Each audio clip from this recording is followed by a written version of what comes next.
President William Ruto Niwekia Saii sili na Kutwith'Ya Mwiao Mutalatala Waki na Kinandu mwanya cha Infrastructure Fund Itina wa Kuvitukithw'a ni Mbunge ya Kati. Aineena Itina wa Iseso President Ruto yase Kana Kinandu Nikiutetheesya Waki wa Milati Minene ta Malelu Kiwanza Kyeu cha Ndeke na Masilanga kati wa Milati Ingi. Ruto yase Kana na Utanu Kwona Silikali ya Kenya Kwanza Yianiisya mawatho ala mathiene thithi ndani ya kwikunia maleve mwaka mweo nwa kutw'ambisya vilingi wa maovo. President William Ruto Aineena Itina wa kwikia Saii Mutalatala umwe wa umbanya wa ilovia sya kukwata mbau Milati Minene ya Silikali Niwaweta kana Kinandu kithithwa kiyete cheni undu nthi ya Kenya ikatwesya uthukumi wayo kuma yu kuendea nambe. Today's moment therefore represents more than a creation of a fund. It represents a new chapter in how Kenya finances its future.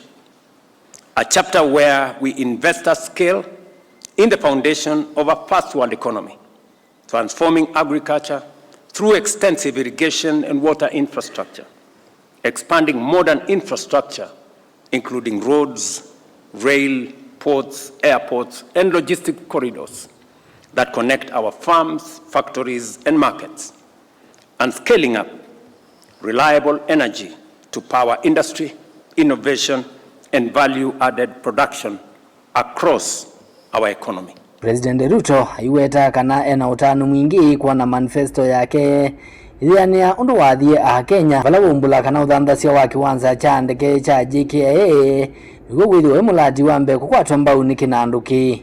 The National Infrastructure Fund is a commitment we made to the Kenyan people in our manifesto. Today, we fulfill that promise.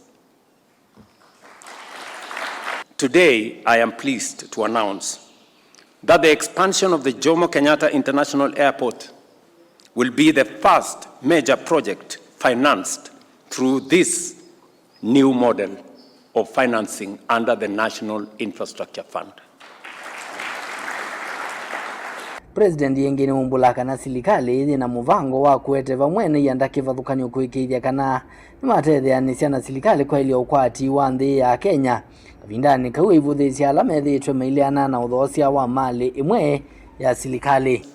And we are thinking about how we can synergize, we can bring the private sector, we can bring the public sector to be able to grow our economy, develop our country, because that way we not only create jobs for our children, but we develop our country that will benefit, and when the economy expands, it's good for everybody. It's good for the private sector, it's good for the public sector, it's good for Kenya. That I struggle to understand the argument that using infrastructure assets to finance additional infrastructure somehow amounts to selling the family silver.